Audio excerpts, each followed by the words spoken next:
Hello and welcome to the Fantasy Fire and Ice podcast. My name is Chris Crawford. I'm joined by my good buddies Tom Viera and Stu Durst, Montone Football. We're going to be previewing the Northwest Division, and yes, the NBA still has divisions. I'm as surprised as you are, but we're going to be talking about them. This division, of course, has the defending NBA championship and some young up-and-coming teams, some teams that are currently very much in rebuild mode, some teams kind of in the middle. But we're going to go over kind of some over-under stuff, look at some fantasy relevant players from the division. Despite the fact that some of these teams not be very good, there's quite a few of them. And let's start with the Trailblazers. Obviously, the biggest story there is the Trailblazers trading Damian Lillard in one of the biggest NBA blockbuster trades I can remember in a long time, setting the over-under at 28.5 according to DraftKings. And I'll start with you, Tom. Where do you think? What do you think about that over under for a team that has traded literally one of the best NBA players in the league right now? In a weird way, I'm like confident that they're going to go over. They did pick up a couple solid veterans after the trade. Obviously, they moved Drew Holiday as a result. If they kept Drew, I mean, this number would probably be at 32. Sure. There's always a team that wins less than 25 games, and I think that's going to be the Wizards. No offense, Stu. But I think the addition of Deandre Ayton and Brogdon I think it's going to be a duo where it's weird to say Ayton is a veteran presence now.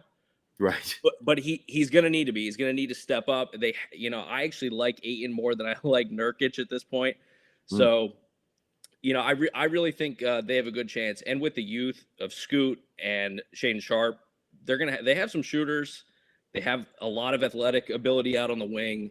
They're gonna be able to compete, I think, on a nightly basis. Stu, would you agree with that? Yeah, no, I like the over a lot. I think this is going to be a team that's fun, faster than people expect, right? I know people talk about what's your league pass team, right? What's that team you love staying up and watching? I think Portland's going to be one of those teams for me 100% this year. I mean, that young core is a lot of fun. You mentioned Scoot, you mentioned Sharp. Obviously, Simons is someone that we expect to kind of take that next step up in year 3. This is a team that could be really fun on offense. I think we're going to see that tempo go up a lot, especially with Ayton there at center. He's obviously a guy that's used to playing in those fast break situations, someone that can get up and down the floor a lot faster than Nurkic, right? You have to play at a slower pace if you've got a guy like that at center. So I think this is a fun team. You mentioned Brogdon.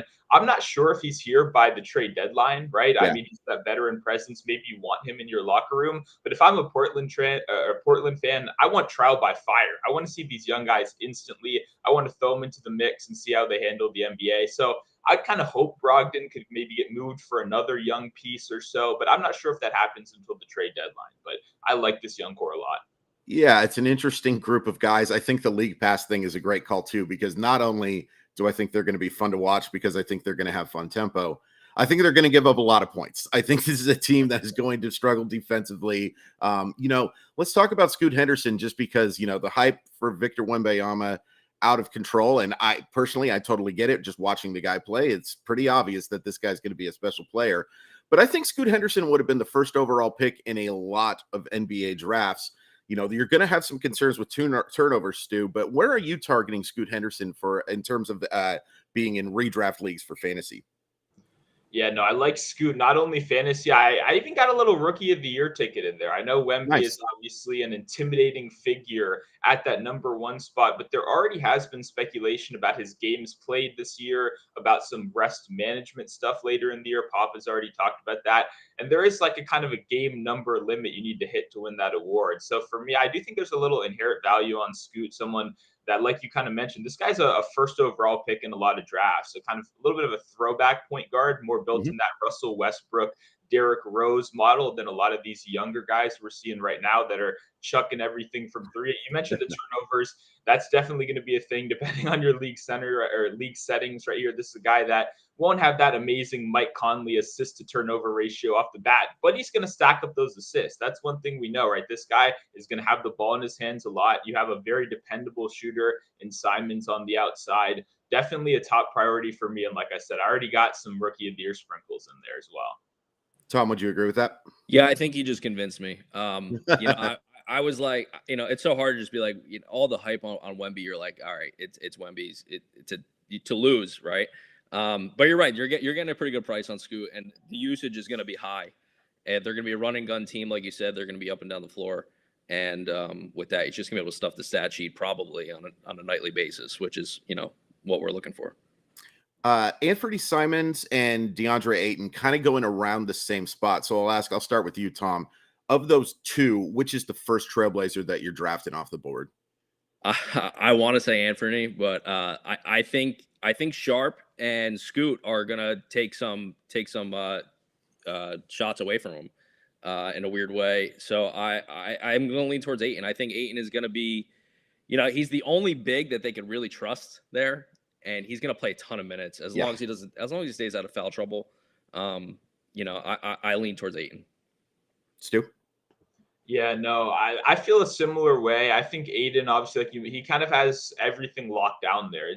Even Drew Eubanks, who was the backup last year, not an intimidating name, is out of town as well. Like, it really is going to be the Ayton show. It's going to be an opportunity for him to kind of rehabilitate his career a little bit after, let's be honest, he's not seen in the most positive light after these last couple seasons in Phoenix. And a guy like Simons, to me, there's a lot of players like him. Nothing against Simons, obviously, but what's the one category he's going to provide value in? It's scoring, right? And that's not necessarily an uncommon trait, especially if you look around the league. A guy like Jordan Poole, who's kind of falling down in some of these fantasy drafts, is going to have pretty much unlimited volume playing the same kind of role. So I think I'd prefer some of these other shooters with a little less competition around them. So Shaedon Sharpe was really good at the end of the season. And now my concern, I guess, is I'm not sure who the heck else was supposed to score for the Portland Trailblazers at the end of the year. I got kind of I think he's a better player than this guy, at least fantasy-wise. I got kind of an Isaac Okoro vibe towards the end of the year where maybe we're overhyping just a little bit. But he was really good at the end of the year, Stu. How excited are you for Shaedon Sharpe this year? I'm more excited from a real life perspective than I am a fantasy perspective, right? Okay. And even a betting perspective as well, because I think you kind of mentioned it's important to kind of get an understanding of the identity of a player and what specific, ways he's going to contribute not only to the team, but to the box score for your fantasy points, right? And I think Sharpe, I don't think he has a clear path to accumulating stats in any category at an insane rate. You know what I mean? Right. I think he's going to be a guy that's very involved in this offense, but I don't ever think the scoring is going to be to that awesome fantasy level you wanted. I don't see him in the 20 points per game range or even getting super close. Same kind of with rebounds and assists. I don't see a clear path to immediate fantasy value. I just more see, a young player that's extremely explosive that I just want to see touch the ball more. So kind of a stay away for me for fantasy purposes, but still, like I said, very excited to see him in real life. Tom, similar thoughts? Yeah, I wholeheartedly agree with that. Yeah. It's a fun team. It's going to be a team that I can see a wide variety of outcomes. I can't see it being a postseason team, of course, just because of the West, but I do think it will be a team that's going to give teams trouble. It's going to be one of them that you're going to have to gear up for this team because I think they're going to run and they're going to be at least a fun watch. Speaking of fun watches, the Utah Jazz were a heck of a lot more fun to watch last year than I thought they were going to be. I thought this was going to be one of the worst teams in the NBA. Currently set the over-under at 35.5. Tom, that seems like a fairly fair number for Utah. Would you agree with that? I think it's fair, but I think they're going to regress where they surprised us last year, and this year they're not going to be able to do the same. I mean, where did they actually improve? John Collins. I mean, John Collins is uber athletic. He's somebody I think you get value on in your drafts. He's going to have. Will he return to those 2019, 2020? I don't even know the bubble numbers where he was, he was like 22 points a game. He was averaging a double-double. I like them to go under their win total, to be honest. That's where I'm at with them. How about you, Stu? Yeah, I think that's a fair number. I think they end up right around that mark. If I had to bet, I think I would probably lean under as well. But I agree with you. I mean, this is an extremely fun team. I think they'll be fun again this year. But even when you look at their additions, they all felt very similar to guys they already have on the roster, right? We bring in John Collins, then we draft Hendrick. So that's two more guys that are, fours supposedly with Lauri Markkanen in there already. It's kind of interesting to me. And then Keontae George, someone who I'm very interested to see, was awesome back in the summer league, is kind of has that same skill set we see with the other guards, right? Of that shoot first, maybe defense second kind of mentality, which will be interesting to see. But when you already have guys in that mold, it becomes a little bit harder to find immediate minutes, right? So normally when you draft young guys, for me, I would kind of hope they have complementary skill sets. But in reality, it seems to me like they drafted a lot of guys similar that they already have on the roster. And I was just reading before the show as well for fantasy guys. I know John Collins, a very interesting name. I'd like to buy low. I mean, I think this would be a good opportunity. I'm just not sure this is the right situation. They're already talking about how they think it's probably going to take a while for him to get ingrained into this offense. They're asking him to do a lot of things that he wasn't asked to do in Atlanta, and that it's kind of going to be a process of getting him, wrapped up into everything.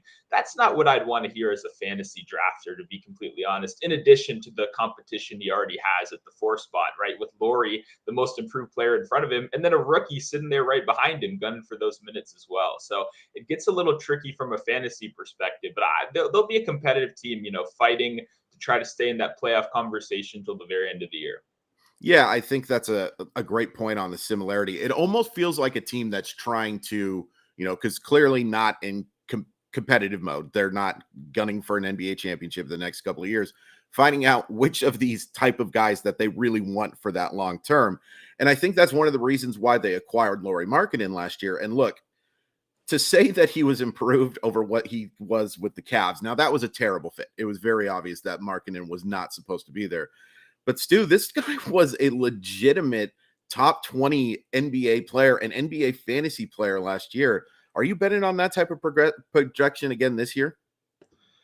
It's tough. I really want to. Obviously, I enjoyed everything I saw last year. You don't see leaps like that very often, especially not only like in scoring progression. He did things we never saw before. He suddenly wasn't forced into this outside shooter role. He was doing everything himself. So I think he puts up pretty similar stats to last season. But to be completely honest, if you're expecting even more improvement, if you're trying to see this as some upward chart that's not done, I'd be a little bit worried. I think I'm a betting guy, right? I think we can all kind of agree, if you had to bet, that's his peak. Like last season was his peak.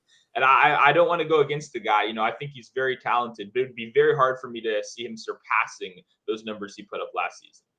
Tom, I want to ask you about Walker Kesller, because I think this is one of the more underrated fantasy guys last year, a guy who, as soon as he got put into the starting lineup, one of the best block rates in the league, could be dominant there. Do you think you're going to see more projection or progression from Walker Kesller in 2023-24? He should definitely improve on what he did last season. And, he was pretty impressive. He kind of came out of nowhere for me.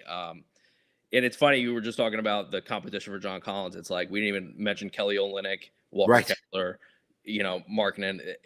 They got a lot of bigs. It's almost like what the Knicks used to do, where they just like go out in free agency and they just power forward. You're a 4. Oh, you're coming in. You're our sign. Like when they brought in Taj Gibson, brought back Jared Jeffries, that type of stuff. You're just like, what are we doing with all these power forwards, right? But no, I like Kesller a lot. I think with the center position, I think you could wait and you could easily get a guy like Kesller, and he's gonna return value for sure. Stu, what about Colin Sexton, a guy who I think has shown flashes of brilliance in the NBA? Obviously, some injury issues, that, to say the least, over his time. But I think that's an interesting situation there, maybe being a little bit underdrafted in fantasy drafts right now. Yeah, I mean, he has that immediate path to scoring. It's kind of what we talked about, knowing what a guy does well. That's what he's going to contribute to you, right? We saw the assist rate increase a little bit last year, but not really depending on passing, not really depending on rebounding or defense. He's out there to score. And if you think the minutes will allow it, then I agree. I think he's someone that you're going to want, especially when you look at that group we just talked about. Obviously, Lauri improved as a scorer last year, but beyond that, Kesller, a lot of these other guys aren't proven scorers. So the points are going to have to come somewhere. So I agree. And I love Walker Kesller as well. I mean, I'm glad we talked about him. This guy was spectacular from a betting perspective last season. I only see improvement right here. I think he's a defensive player of the year candidate. And I think, I mean, the 25-1 odds kind of show it. I was hoping I'd be a little sneaky, get a 40 to 50-1 kind of thing. But we got to remember, the advanced stats love these kind of guys. He profiles the same as Rudy Gobert, who won the award so many times before, right? I'm not saying they're the same kind of player, and I'm not even saying we give the Defensive Player of the Year to Rudy Gobert if he put up one of those seasons at this point, but the high block rate, the great rebounding, great presence in the paint, he's the guy I'm definitely going to be adding in fantasy this year. I'm glad we're talking about blocks because I wanted to ask you guys something that I was thinking about the other day. And you guys can just tell me if this is a simple yes or no, I guess. But so blocks being such an important stat, we know that you don't get a field goal attempt if you get fouled and you're going to the line. Should you get credit for a block if you block a shot after if someone is fouled, if it's on a layup and you get that block? Stu, you go first. Do you think you should get credit for a block, or at least that's something that should be put into the advanced stats, I think? Probably not. I mean, I see what you mean. I think it just gets to like, because I bet on blocks. I know that's not a common thing. So I know what you're talking about. Sure. And that like it feels earned in a lot of situations. I think the problem is it's just too much personal judgment in those situations. There you go. When are we too far past the foul, right? When is it one of those, the player kind of just chucks it up for no reason, the center comes slamming down out of nowhere, like it's one of those situations where I'd like it to count. I'd like a way for a player to get credit for that. I'm just not sure if there's a way we can accurately assign value to that, to be honest. Tom, am I crazy? No, I don't think you're crazy at all. I mean, the offensive player gets continuation. Why shouldn't the defensive player? Yeah. So I think I don't think you're that far off. Maybe there is a way that they can a new category, but I don't think it's never going to happen. It's never going to happen. It's just something I was thinking about the other day, just because look, you are taking away 2 points sometimes with those blocks. Of course, you also see guys after a foul is called get the block of just they don't want to see the 3-pointer to go in. So just one of those random things I was thinking about at 2:00 in the morning. Before we get into the actual playoff contending teams and one really playoff contending team, make sure you guys are checking out the Contrarian Edge Optimizer. It is an awesome tool. Great for NFL stuff, MLB postseason. We've got the NBA stuff coming up soon. You can get that at fantasysportslogic.com, or what I would do is check out sportstopia.io and check out the amazing articles that we have, rankings, bets, over-unders, all sorts of great stuff. Tom and Stu contribute a bunch of great stuff. I also contribute, and because I am a person who likes to insult himself, I'll say that my stuff is just okay. But yeah, definitely check that out. All right, before we get into the Oklahoma City Thunder, I'm going to take a quick drink of this cup right here. I should recuse myself as a Seattle Supersonic fan, but I will not deny that what Oklahoma City has going on right now is pretty darn impressive. Over under of 44.5. I actually thought when I was doing this that the total might be a little bit higher. I want to start with this, and I'll ask you first, Tom. There was an interesting little debate that happened during the Southeast preview of SGA or Luka Doncic. Where do you side on that one for fantasy anyway? Ooh, for fantasy, I gotta say Luka, just because he's gonna. Oh man, that is now I'm it's so close. It's so close. I think SGA has a legitimate chance. He's going to finish top 3 in scoring. I actually think there's betting value on him to lead the league. I'm pretty sure last I looked, I'm pretty sure he's second in odds to lead the league in scoring. And that's like, but I had to lead towards Luka just because, he's more versatile. Sure. How about you, Stu? Yeah, I mean, it's not too hard for me. I think it's Luka right there. I mean, I like SGA. Obviously, I'm a fan of the additions he's been making to his game year after year. Definitely a young guy that's improving. But I think these are two players on different levels. You know what I mean? I think Luka is one of the elite basketball players in the NBA, not just from a real life perspective, but from a fantasy perspective. This is a guy that's obviously a threat to give you that triple double on any given night over there. You also kind of have Kyrie Irving now. That'll be an interesting addition. Hopefully it takes a little bit of pressure off. But yeah, it would have to be Luka for me. Not too hard. Yeah, I go there as well. And the only reason I think it's close is just like, are you going to get 65 games out of Luka Doncic? That's the question mark. And so, the SGA's had some stuff in his past too. He's not completely bulletproof. No NBA player is. And, even with the new load management rules, you have to worry about some stuff like that. Speaking of load management, Chet Holmgren, Holmgren has really impressed me so far in the postseason.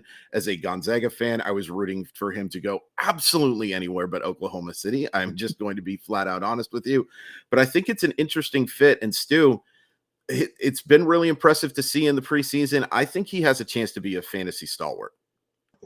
I agree. And especially when you look at what this Oklahoma team needed last year, they needed Chet, right? I mean, they were starting a 6'9" and a 6'8" center for most of the season. A team that desperately kind of lacked that rim protection, that rebounding that hopefully Chet is going to provide very fast. And it's funny, like you see these pictures with him again next to Wemby, all that, the huge size difference.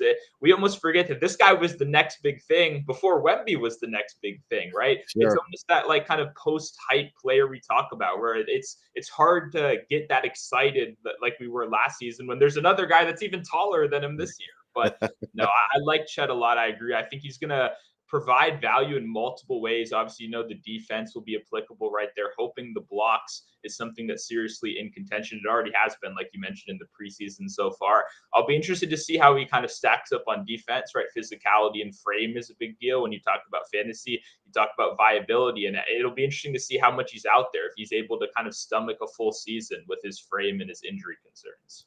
Tom, your thoughts? Yeah, I'm thinking my only concern with Chet is going to be foul trouble. I'm interested to see how the first 2 or 3 weeks of the season to see if that's something that he really does have an issue with on the defensive end. But now he's one of the things I always try and do is we always talk about stacking, right? We always try and get a part of a really good team. I think the Thunder are going to be a good team where we can find there's going to be value. You're not going to have to. Anthony Davis, LeBron James, sure, like they're the Lakers. You're going to have to pay a premium for that, though, and you shouldn't. What you should do is go to the Thunder, who are going to be a fun, exciting team. They're going to run. They're going to score. They're going to play defense. They're going to be a well-rounded team, and get a guy like Chet who has immense upside, and you're not going to have to pay the premium like you're going to have to with some other guys. Yeah, I think that's a really good point. Josh Giddey made pretty big improvements from shooting, up 7% total from the field, 41.9 to 48.2, up to 32.5 from three, which still isn't very good, but a major jump up from the 26.5. Stu, I think Josh Giddey and Jalen Williams are going to be drafted in a similar area. I'm kind of excited about Giddey from the fantasy perspective, though. I think he could be another guy who could be in for a big season. Yeah, it's interesting because he's gotten so much talk about his game, and it's not necessarily even in a positive way. It's kind of like, how does this guy score 20 points a night when he doesn't have any moves? Like, he doesn't have a particularly great handle. Like, what is he exactly doing? But I mean, he's showing off kind of a long, lasting debate we've had in the basketball community that a lot of these international guys just bring over that basketball IQ, right? They bring over the fundamentals, and he is a master of the fundamentals so far this season. A guy that it's rare to have a kind of player like him be a triple-double threat on any given night, and that's exactly what he is. So for me, it's tough. I really like Jalen Williams. I was a huge fan. I wanted the Wizards to draft him. I thought this guy was a player that really had a pathway to be a viable number 2 on a really good team really fast. And I still think that's true. But just to be completely honest, from a fantasy perspective, it's hard to take him over a guy like Giddey when we know he can contribute in so many different ways in fantasy. Sure. How about you, Tom? Which one do you prefer from a fantasy perspective this year? I'm so high on Giddey, but at the same time, I think we're going to pay at the peak for Giddey. I think I'm not convinced he's a true 2 for SGA. I think Chet and Williams have a better chance, and they're a better fit overall. I can't put anything past the Thunder at this point. I wouldn't be shocked if they're in contention and a team approaches them at the deadline and Giddey's on the move. I wouldn't be shocked. Yeah, I didn't think about that, but absolutely makes sense because like of what you're building, that's probably the guy who can help you most get like that superstar player, speaking of which, on the move, Oklahoma City, and also ask you first, Tom, do you think they're a lock for a postseason position this year? I hate saying lock, but yeah. They definitely reached the playoffs. How about you, Stu? I agree. I think the depth is too good. I mean, when you look at this team, they've got a good roster of young guys that are ready to step up. I mean, just like we were just saying a minute ago, how many teams would have like the option of having that Williams, that Giddey, that Chet, all there is these kind of young players with so much potential if their number one guy does fall down, not even accounting for, Lou Dort, who's been around these last couple of years. Sure. And even what they brought in this European guy, I forget how to pronounce his name as well, but he was kind of balling out on the preseason as well. So it'll be interesting to see. But I agree. I think this is a postseason team for sure. That was the most professionalism I've ever shown. I just talked for about 5 minutes positively about the Oklahoma City Thunder. All right. The Minnesota Timberwolves, 44.5 even with Oklahoma City. I think they were actually, and Tom, you can tell me whether I'm crazy here, one of the bigger disappointments from last season. Would you agree with that? Yeah, you're not crazy. Yeah. Yeah, they definitely disappointed, but I think they bounce back. Like how I think the Jazz surprised, I think the Timberwolves have a bounce back year. Sorry about that. Yeah. I think the Timberwolves, specifically Anthony Edwards, he's gonna have a career year this season. I'm extremely confident on Anthony Edwards this year. How about you, Stu? Are you as confident in Minnesota being a bounce back team? I'm confident in Anthony Edwards. I like that part of what you were saying right there. The rest of the team, I mean, this feels to me like honestly a regular season win total over and then immediate disappointment in the postseason. I don't know about you guys, but this is a tough team, man. I don't like their big man rotation whatsoever. I mean, it's obviously been talked to death at this point, but I just don't see that fit, lasting in the playoffs. It's really difficult for me to just believe just based on what I saw last year. And it just didn't seem like a team that gelled very well. Stu, Anthony Edwards, obviously one of the most talented, I think, young players in the NBA. Got to improve that free throw percentage, but can this be a guy who returns first round potential this year?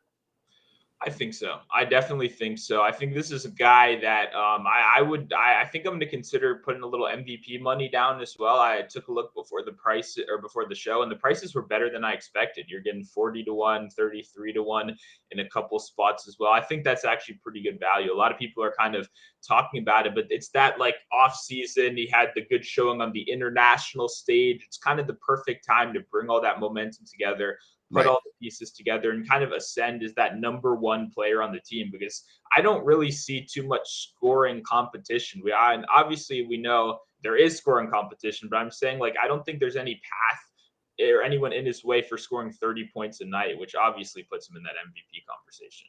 Tom, do you think Anthony Edwards may be somebody to lay some bucks down on maybe a scoring title this year? Yes, but I actually like the price we're getting better with MVP than we do with the scoring title. Okay. I think one of my favorite things about Edwards is his availability. He's played 72, and I think 79 games the last 3 seasons. The best ability is availability, and he provides that. I think he's going to be out there on a nightly basis. He's going to shoot. They gave him the max contract. It's coming. I am firm that the Anthony Edwards, it is here. It is. I have nothing else to say. I'll say this too. Really good in hustle. That was one of the better NBA acting performances that I saw in a long, long time. Very, very good villain. And I think he kind of doesn't have a problem playing that role. I'll just say that about Anthony Edwards. Now, Karl-Anthony Towns, somebody I think that is being a little bit forgotten about, mostly because of injury, I think. Was it really interested to see that he averaged 4.8 assists last year? Now, the rebounding obviously goes down. The blocks go down because they have that Gobert guy in the middle. Stu, do you think that Karl-Anthony Towns is in for a big year this year? Yeah, I mean, it's tough. That's what I was kind of referencing a minute ago. Like, yeah, they do have scoring on the team, obviously. But I mean, still, Anthony Edwards, I still see being the alpha.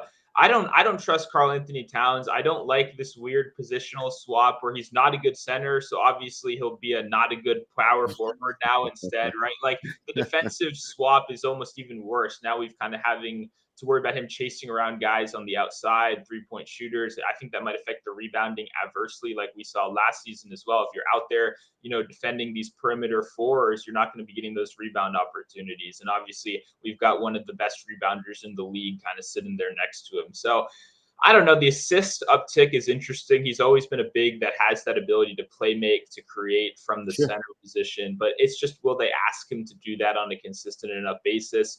I'm not sure. I just think there are too many factors here, especially with the injuries in the past, for me to be super in on Karl-Anthony Towns this year. How about you, Tom? Yeah, I don't think a bounce back is coming. I'm super excited about Anthony Edwards. I'm not on. Pretty melancholy on Cat. He had the lowest field goal attempts in a season since his rookie year last year, and I said availability before, and Stu just touched on it. I think he played less than 50 games last season. Injuries, he's 27. He should be in his prime, but Gobert and Edwards are just going to squeeze that production. So it's going to be tough for Cat to really get his, particularly on a nightly basis. Could you guys see, and I'll ask you first, Tom, could you guys see a big move being made by Minnesota if they get off to a slow start, like seeing one of these? Obviously, Anthony Edwards isn't being traded, but something where they kind of make the core of this team a lot differently? I think they need to. They gave up so much for Rudy. Yeah. It's insane. I'll never understand why they did that. So, yeah, I wouldn't be shocked. Like I said, Cat is 27. He's in his prime. If they're going to move a guy, it has to be Cat. And there's going to be teams that are interested. There's always – he could shoot, and he's a big. He could rebound. There's teams that are gonna want it. Maybe – I don't know. I'm not going to go there. I was going to say if, like, Orlando's in it. If Orlando's in it, it's a good fit. But I like what they have there in the front court in Orlando, so I'm not going to say it. I take that back. Stu, do you think they'll be patient, or do you think this could be a team that makes a move really quickly? I think they have to. I mean, this isn't just even like a quiet team that no one's cared about. This is a publicly scrutinized team, right? That's been like constantly facing backlash for the lack of progression with this big three. I want to make sure everyone saw the quotes right there, because they are tall. They are physically a very big three if you compare to the rest of the league right there. But yeah, I would have to imagine that's on the table. And I even possibly, like you kind of mentioned before the trade deadline, even if we get off to a slow start, it might be time to just make something happen instantly. And yeah, just to be clear too, it's not Anthony Edwards, right? It's an untradeable player in the league right now. So it's going to be one of those big guys. It seems impossible to trade Gobert given what they just traded him for. I don't see any way they could accept that value. So I kind of agree. It's got to be Cat. And there are some teams. I would actually be way more interested to see Cat on plenty more teams than this one, to be completely honest. Minnesota and Oklahoma both at 44.5. Tom, who finishes second in this division? OKC. Stu? Oh, I think it's OKC too. But like I said, I wouldn't be surprised if it's really close. And then one of these teams, OKC, has a much better postseason showing, right? Like I could see them losing the regular season battle. It's just really when it comes to playoff time, that's where I see the struggles really being highlighted. Yeah, I think that's fair. I could see Minnesota being a team that wins 47 or 48 games and then just immediately being bounced from the postseason. I don't like saying that because I really do like watching Anthony Edwards play. I also think Kyle Anderson is one of the more underrated NBA players right now. I just like him as a slow guy, like as a person who's like, hey, you don't have to be fleet of foot in order to be a successful NBA player. He's been slow since he was at UCLA, and God bless him for it. Denver. Is this, Stu, the least talked about defending NBA champion in a very long time, or is this just recency bias? No, I think it is. And not only that, when they do talk about him, it's not like they're talking about how great they were last year. They're just talking about how Jokić hates playing basketball and he's gambling on horse racing in Serbia, right? They're not even about the accomplishments. They're all just like, why doesn't this guy love basketball more? Which is an interesting perspective. I love it. I think the Jokić content is absolutely hilarious. And two, even we saw Aaron Gordon visit him in Serbia, and they interviewed him about it, and he was like, this guy's insane. He has the most insane routine out of any player I've ever seen. Like, I know you guys don't see this outside of it, but obviously Aaron Gordon kind of got to see it up close and personal. So I have plenty of confidence this team is coming back and looking just as strong as ever. I mean, to be honest, I don't know about you guys. It's not like I was on some stage, cheering for the Nuggets before, right? I can't claim that. As I saw the vision, I saw Jokić being able to step up in the postseason, but we've seen it now. The whole world has seen it, and it's hard to argue against, right? The way that team is moving when everybody is healthy, it is a well-oiled machine. and an absolutely insane team to stop. That's why we're seeing all these super teams out here, right? It's going to be tough to beat these guys. So I don't know about the win total, right? When you look at that, it's the highest out of any team in the league. And obviously, we did lose a couple pieces. Bruce Brown is someone that they're going to miss as well.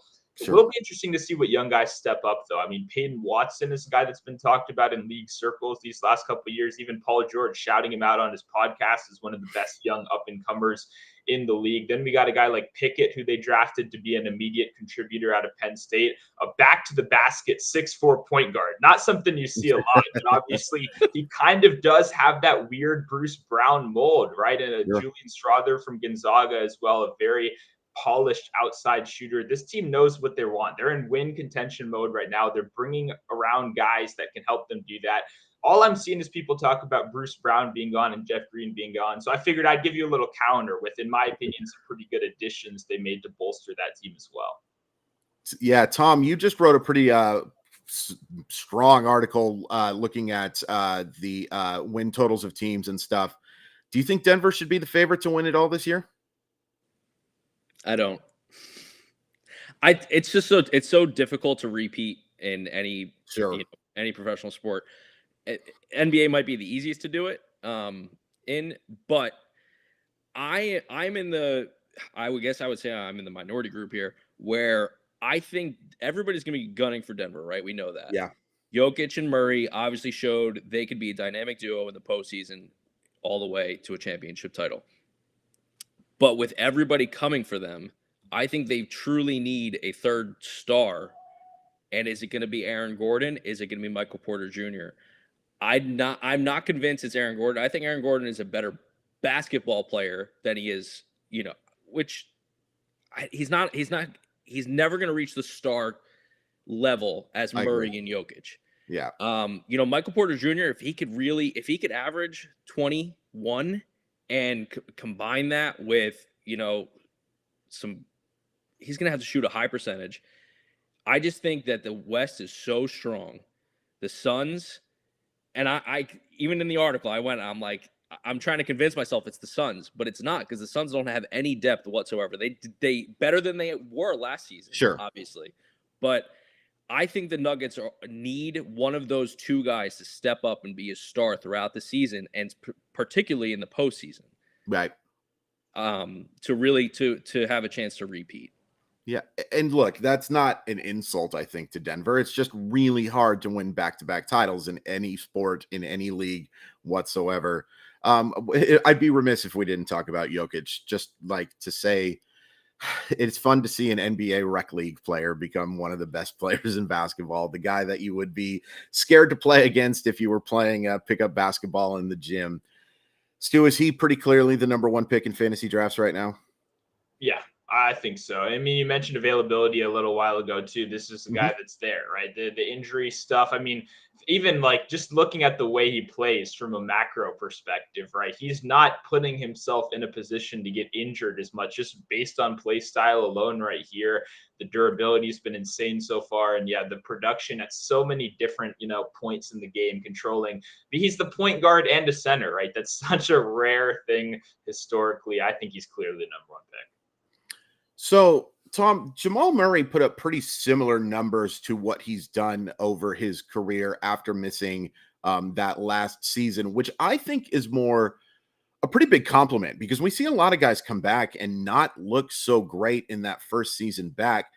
I think he's being severely underdrafted in fantasy leagues. What do you think about his chances for a big 2023-2024? I'm not expecting him to, all of a sudden have an incredible season and, outplay his projections, but I think his projections are going to be, pretty spot on. But I agree. I think he's being overlooked, underrated from a fantasy perspective, because he is going to be out there on a nightly basis. He is going to score. He is going to get assists. I agree. I think he's going to have a good season. Do you agree?